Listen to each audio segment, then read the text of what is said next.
welcome, Jordan. I'm really glad you're here today. Thank you, Jen. You've got a fun little activity coming up that you're going to introduce to everybody, but could you take just a few minutes to kind of say who you are? I'm currently located in South Carolina. I do art therapy online as well as in person in Florence. I used to work at a mental health facility, but now I'm in private practice. Favorite clients to work with are generally women who are really struggling with their self-worth and self-confidence. And I always say my specialty is emotions. Pretty much every client I work with, it's either one of two things. Either they're overwhelmed by their emotions or they have totally shut them off. And so I help women reconnect with those emotions in healthy ways. And we work through coping skills. And a huge tool that we use is any kind of art supply as an art therapist. That is the modality that I use. But, you know, a lot of psychoeducation, like what are the things that work to help you reconnect with your emotions, even when you're just, you know, walking down the street or dealing with everyday life. Well, that's awesome. And then I was also reading a little bit personally, it's like 2 by 2, not your husband, but 2 kids, 2 dogs, 2 cats, correct? Yes, you are correct. I didn't even notice that. Nice call. I have 2 sons. One is 10 and one is 3. And then we do have 2 dogs. One of them is 2 years old. The other one is 13 going on 100. He's our grandpa. And then we have 2 baby kittens. So they're not even a year old yet. Poe and Cheeto. Poe is named after Edgar Allan Poe. And then Cheeto, of course, is named after my 3-year-old's favorite food, Cheetos. That's excellent. Yes. And in case you were wondering, Cheeto is not orange. Is Poe black? He sure is, yeah. And then how did you get into art therapy? Like, how did that come into being in your life? Well, it's been about 10 years now. I was working in retail management and found myself just realizing that I was in the monotonous sludge of life and feeling like I'm not super depressed. I'm not so anxious that I can't function, but why do I feel so discontent, I guess would be the word. I'm making up words. I do it all the time. It's helpful. Helps us explain what we're saying. Yes, exactly. I found myself in that place where I just was not feeling content with life. I felt like I was chasing after happiness all the time. I did have a relationship with God, but it wasn't at that point what it is now.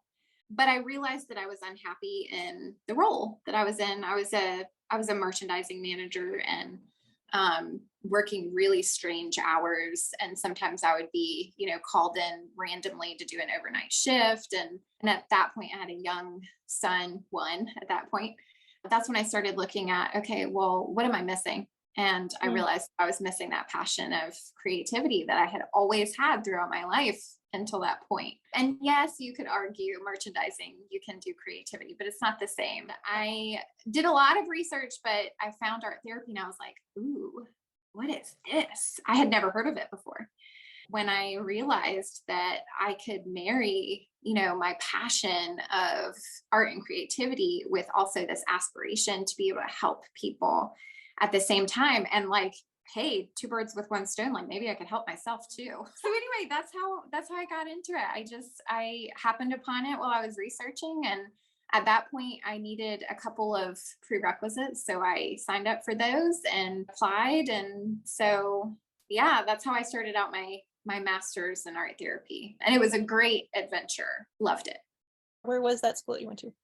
If you look, South Carolina doesn't have any master's degree programs for art therapy. So I started looking at other options. And at first I was looking at, well, could we relocate? But through that, I figured out that there was a hybrid program. I went 3 times during the year to the on-campus program in Indiana. It was at St. Mary the Woods College. And then the rest of it was done online. Oh, that's terrific. That gave you flexibility because you can't always just uproot and go. Yes. Even though I was like totally prepared. I mean, I was gung-ho and ready, but it worked out because then we ended up moving around a lot in the last 10 years. Yeah. I always like asking kind of that journey because, well, and especially after the video I released this week for the series here is I was talking about planting seeds and how we have to like go into the ground, or even talking about cocoons. Like there's this time where we think we're on a good path. We think we're doing what we should be doing. And then we start to feel like constrained and like something's happening in that moment. There's almost this like breaking. And then finally you start to see, oh, there's a path, kind of as you dug down in your research and you realize this is not how life's supposed to go. And then you found Yeah. art therapy, like had never heard of it before. And at the right time, it came into your life. Yeah, you're Yes. exactly right about that. And like I even think about the sowing of the seed, and then not just that, but like if you think about the chrysalis with the butterfly, when they go into their cocoon and chrysalis, they literally turn into goo. Like it's a disgusting thing. Super gross. So, yeah. And then they come out this beautiful butterfly. And I'm like, I mean, that to me, that's like evidence that like there is definitely a God, because who came up with that, you know? Right. And the trust. I know people go, oh, it's just instinct. They're just insects and animals. But there's still a trust. Like they have to choose to go into that cocoon, which does not seem like a good idea at the time. No, not at all. Yeah. And then But relating that back to like just being human in general, and then making that decision to make a change is so hard. Or to pivot a certain habit. Those things are some of the hardest things we can do as human beings. Maybe we turn into goo on the inside too. there's a point. Yeah, I'm reading this book about surrender, about it's all yours, God. And she's talking all about surrender and that choice of like, no, like a full surrender. You have to be willing to turn into goo Yes. and get close enough to God and let him, because that he has to transform you. And it's worth it, but it doesn't go according to the way we think it should. It doesn't always feel comfortable and doesn't happen as fast as we want. But eventually we get the butterfly wings. Yeah. It's almost like a daily choice. Yeah. Like each day I have the option to choose to surrender, Yeah. or I have the option to choose not to. And that can be really difficult on some days or in some seasons. Absolutely.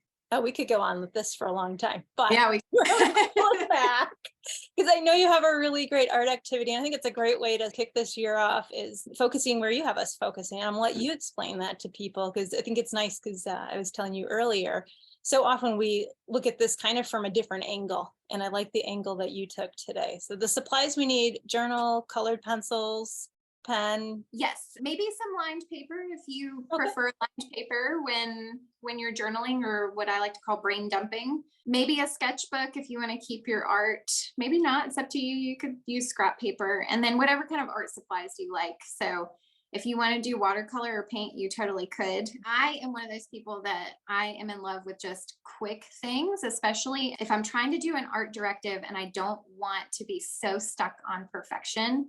It's much better for me personally to do something that is not going to require a lot of like prep work. So I like to use my colored pencils, and sometimes I'll even grab pen, because I don't know, for some reason for me, if I can't erase, then I'm like, well, there's no point in even trying. So I'll just draw whatever comes out. And I'll make it work. Yes.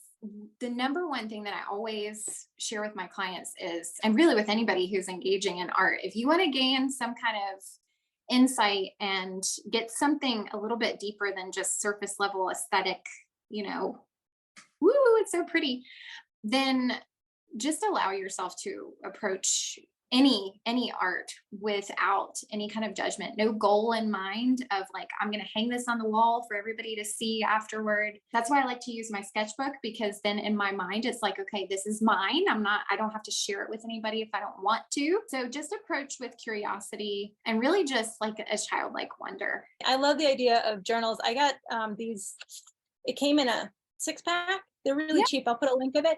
And the paper actually is really good. I was drawing with permanent marker on it earlier and it didn't bleed all the way through. And I'm like, but what I like about it, the reason I'm saying, and I'll put the link out, is because it takes the preciousness off. Like if I get out a canvas, I'm like, well, now it's got to turn out. Yes, exactly. And it gets you away from that wonder and play. And there's something about play that is super powerful in that brainstorming and that sense of wonder and play, and going through this imagination thing that you're walking us through today of what comes out unbidden. And I don't mean that to be like a dark thing or anything, but it surprises us by the insight that pops up. We I aren't even trying hard. Yeah, absolutely. Are doing something that's a little bit familiar. We are looking at reflecting on the past year because we are in January. And I used to be that person that was like so turned off by goal setting. I was like, bleh. But what has really helped me is approaching the new year with like intention and really just looking back at the previous year and saying, okay, what is it that worked for me last year? What is it that didn't work with me? And then how can I turn that into an intention for the coming year? I was in a yoga class, and it was actually just a couple weeks ago. She brings in scripture, which I love. And the whole time, she'll kind of like point you back to scripture and back to really releasing and surrendering to God during your practice. And one of the things she said was, look at your past year, your 2022, and ask yourself, what is it that worked for me? And she gave some examples, and then look at what didn't work for me and how am I going to move forward, taking this information and learning and gleaning from it. So for instance, Jen, what's one thing that maybe worked for you last year? One thing that worked for me, well, walking the dogs is always good. Yes, absolutely. Yeah. So walking the dogs, and you can get like really specific with this. Like, well, what is it that worked with that? Was it getting my body moving? Was it being out in the sunshine? You can get really specific, or you can allow yourself to just jot some things down. I like to split the page down the middle and then have like what worked for me, what didn't work for me, and just go through and say, okay, these things worked, these things didn't. And sometimes like little tidbits of things will pop in. So that's why I like to have the two. So you don't necessarily have to separate it and only look at what worked and only look at what didn't work. Let it bubble up and write it down on the side that it fits. Yeah, absolutely. And I really encourage people to start simple. Like what you said, Jen, like just walking my dogs. It could be really simple like that. Or maybe it's something more in depth, like really getting committed to a Bible study throughout the year. Think about anything that worked for you. And then in the same way, look at the things that maybe didn't work for you. And for instance, one of my big ones that did not work for me this year was trying to potty train my youngest the same way that I did my oldest. Did not work. Not at all. Oh, that sounds miserable. It was miserable. And I put it on hold for months after that because it was. And really the thing is I was trying to force it to be like it was with my first son. So anyway, so any questions on the journal prompt? I love that you start with the what works and then just allow yourself to brain dump, because usually I look back and go, what didn't work for the year? What do I need to change? But it brings in that playfulness, like you said earlier, and even just like as it comes, put on the paper. And that brainstorming thing, like all of a sudden I have like 6 more things on my mind. I'm like, oh yeah, that really worked. That really made me feel like I could focus or feel better. So I'm excited to like actually write them down. I really do encourage listeners to be able to do is just to pause the recording and just be able to jot down a couple of things. And it doesn't have to take really long. It could just be a few minutes.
Things that I work on with my clients is like brain dump everything out, no judgment, just allow everything to flow. And we move into a meditation to help ground them, because after you it's kind of like a word vomit on the page, then sometimes like reground and regroup in order to gain the insight that might be needed from the art.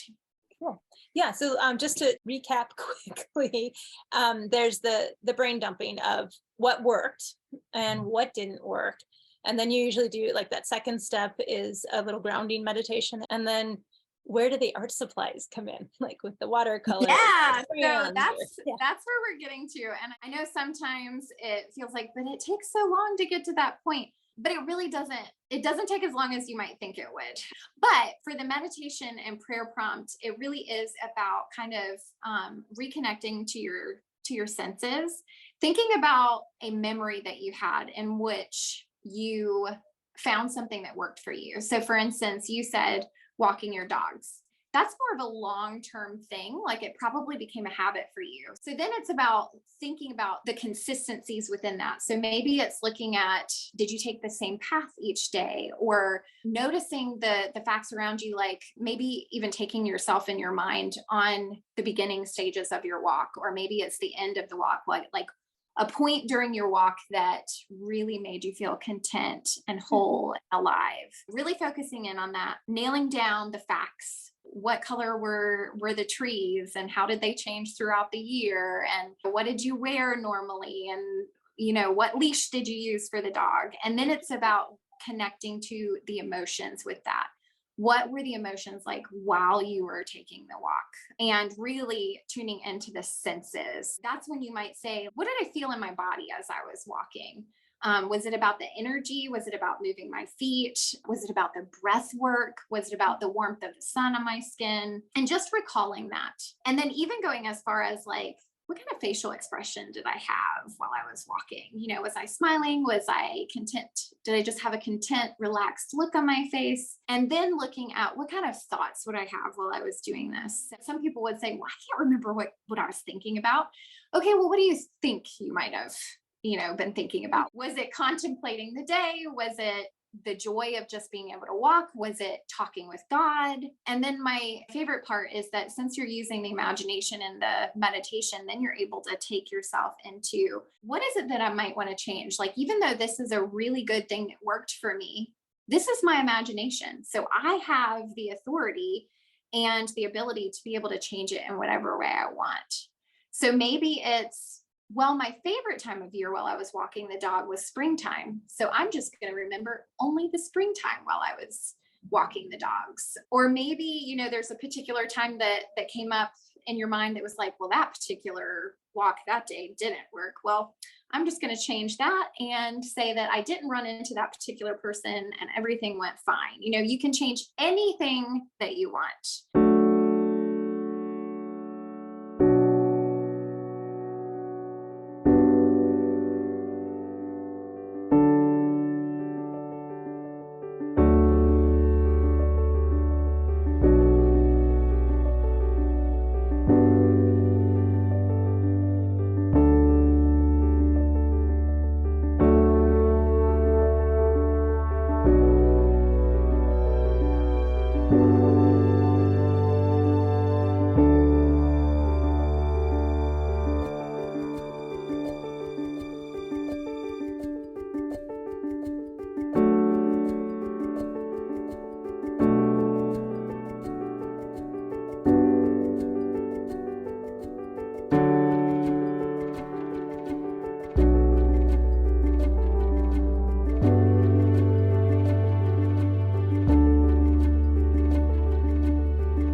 So as a recap for the meditation, you're looking at all the senses. You're thinking about the thoughts you may have had, the emotions you may have had, the things surrounding you. And this brings you back into that moment so that you can reconnect to what really was working. And then this is where the art prompt comes in. So this is where you get to be super creative. You already started the juices flowing because you've thought about what you wanted to change within those memories.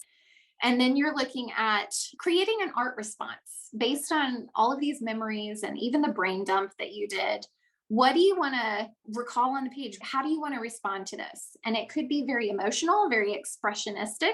I think I made up that word, but but very, very expressive. There we go. Here you are. So it could be very expressive and abstract, or it could be very literal. And so maybe it's like recalling an actual memory and putting that almost like a photograph on the page. And it's up to you on how you want to do this. Sometimes I go very emotional and expressive. And sometimes I stick with the facts because sometimes I just want to see, well, what sticks out to me, on the page. So this was my example. And it was just a memory of actually taking time to sit down and read scripture, take some time with God. I always had a cup of coffee with me. I love to be able to see outside, see nature all around me. And I changed things. So once I got there, I was like, well, I don't have a purple coffee mug, but I really want one. So I made it purple.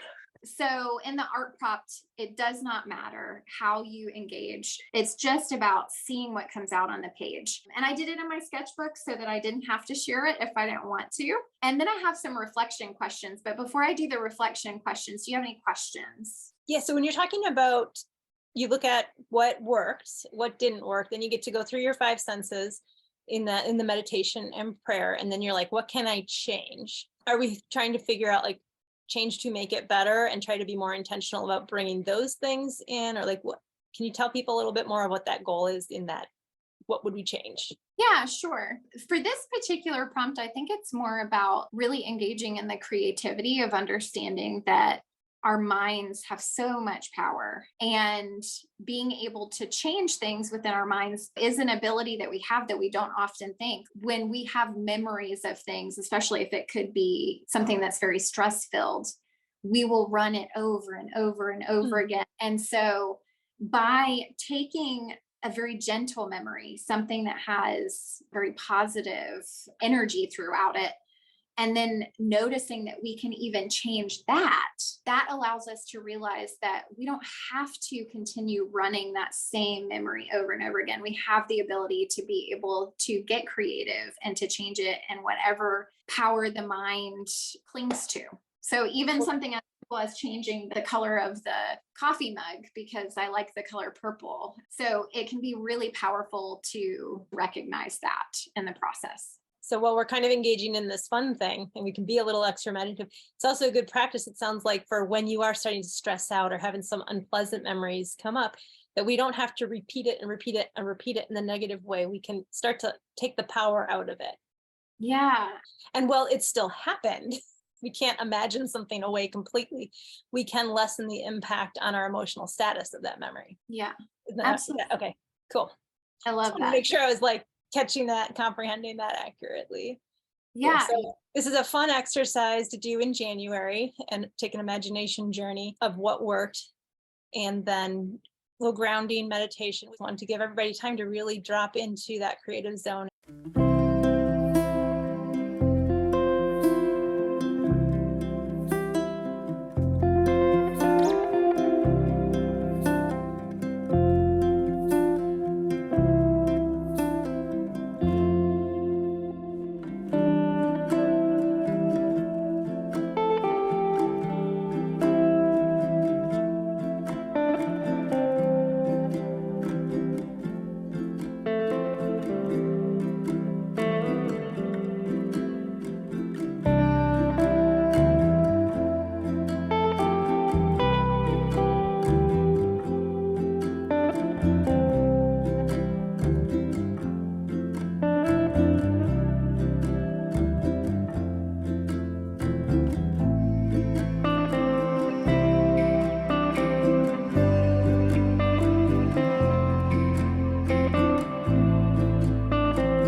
the activity and you've done your brain dump, you've gone through the meditation, you've created your art response, which hopefully you were able to play a little and just get it on the page, be able to see it.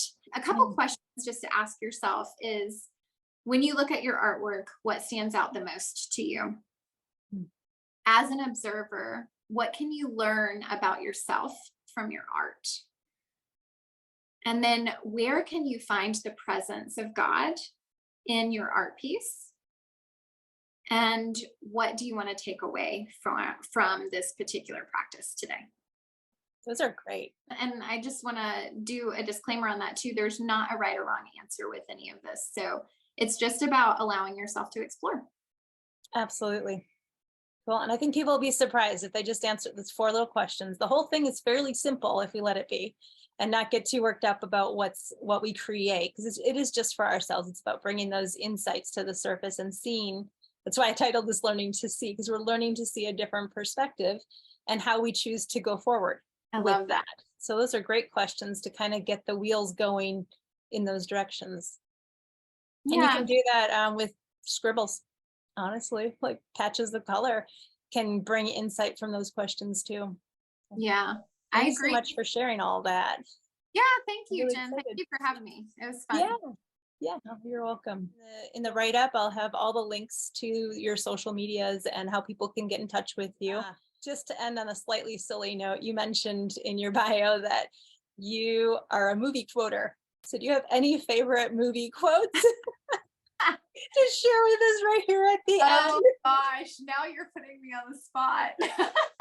I don't know if I have a movie quote in general. More, it's like about the ideas of movies. Like one of my favorites to talk about is Inside Out. Hands down, it's one of my top 5 favorites. I also love Star Wars and Lord of the Rings, but because of the age of my kids, I'm really into like the Disney and animated films. So things like Encanto, anything like that. So I bring out Inside Out almost all the time because I'm always talking about emotions. And when I have people that are like, I don't know what that movie is, I'm like, you have got to watch it.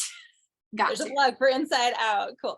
Do you have a favorite part of that movie that you think is really encouraging for people?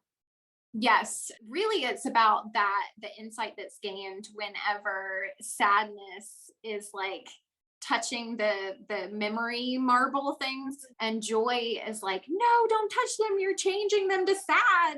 Now they're going to be sad memories. And then the realization after the whole story, which you'll have to watch the movie, but the realization that there couldn't have been the happiness and joy if Riley, the main character, had at first experience that sadness. And realizing that memories, especially as adults, like as we grow, we realize that we have so many complexities within our emotions. Like we can have 20 different emotions happening at one time, and just being able to see the visual process of that on the memory marbles within the movie is just, for me, it was like the light bulb goes off, like, oh, now I get it. Yeah, I love that in part 2, that they're mixed and it's okay. Yes. Absolutely. Well, awesome. Thanks so much. Thank you so much for inviting me on. Yeah. Have a good day. You too.